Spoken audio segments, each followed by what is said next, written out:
Okay, go ahead. Sir, can you step to me, please? Can you come closer to me, please? Spread your legs. Okay. Now, as you can see here, a couple things happened. One, the patron, as he entered into the club, he was coming up to the person being searched, which is Larry. He stopped before he came all the way to him. And Larry then directed him to please come further to me. You always want the patron to come to you. You don't want to go to them. It's a subtle psychological thing, but you want that person, as they're walking into the club, to realize that they have to follow the commands of security. They have to follow our directions. And that starts from the moment they first enter the club. It actually starts from when they first get to the door and they have to show their ID. Some places we do the ID, and some places that's how security does it. But in our places, it starts from there when you first ask them for their ID. You tell them, whatever the dress code is, you can't come in, you can't because of whatever might be happening. And then as they come in to be searched, this is the time when they really first get some kind of physical interaction with security. So if they stop out, a few feet from you, you need to tell them to come to you. You don't go to them. It's a subtle psychological thing, but you make them come to you. The other thing Larry's doing, how he's standing what we call a modified interview stance. Basically, he's got one of his lead foot forward, whichever was left or right, whatever, how you're right or left-handed, or whatever side you prefer. And he's placing his foot between the feet of the patron.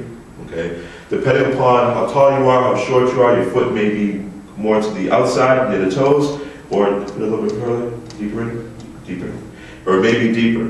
It all depends upon what feels comfortable for you.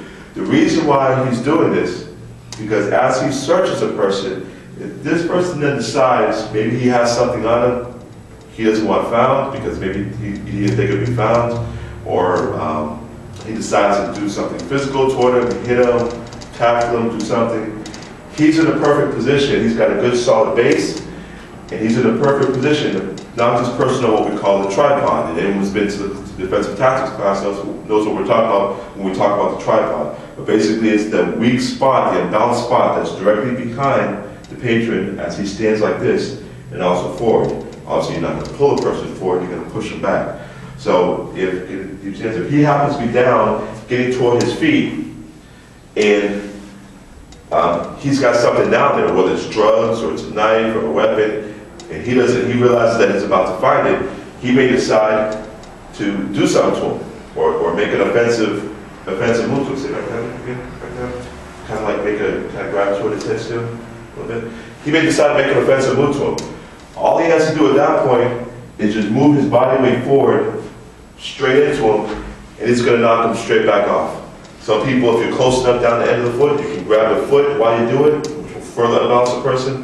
But all it really requires, if you're down here, is just move and hit that person, and hit your shoulder into him, and you can send him flying back quite easily with not a lot of force. So that's one of the key things of why he's standing like this. So continue there. All right, raise your arms, please. You go to search him. Every now and then, when they start to get fidgety, when I'm getting to the sensitive spot, they'll lower their arms, but you tell them to raise their arms right back up. And they'll keep going and try to lower their arms. Keep your arms up, please. And you always stay in control. And make sure you keep an eye on what they're doing, how they're behaving, and their reaction to their main search. Now, why is that important that you watch what their physical reactions might be? Because if you can tell that they're scared or nervous about something, most people that's trying to bring something illegal into a club, they get real fidgety. They'll either avoid getting searched, or as soon as you approach them, they'll say something like, I'm good, I'm clean, you know me. Always search everybody. If you know them from the past or whatever, you always take control, keep your arms up. Now, that'll go along with as you get to their pockets. If they got something, a lot of times people will pull away on that side. Exactly. If they run, let them run. Now, what do you do if he starts not listening to you? Once again, you told him a couple times to keep his hands up, or to stop moving and stop fidgeting. Then what do you do? Politely say, sir, I have to do my job. I have to search you. If I don't search you, you can't enter the club. Some of them will allow you to search them, some of them will leave.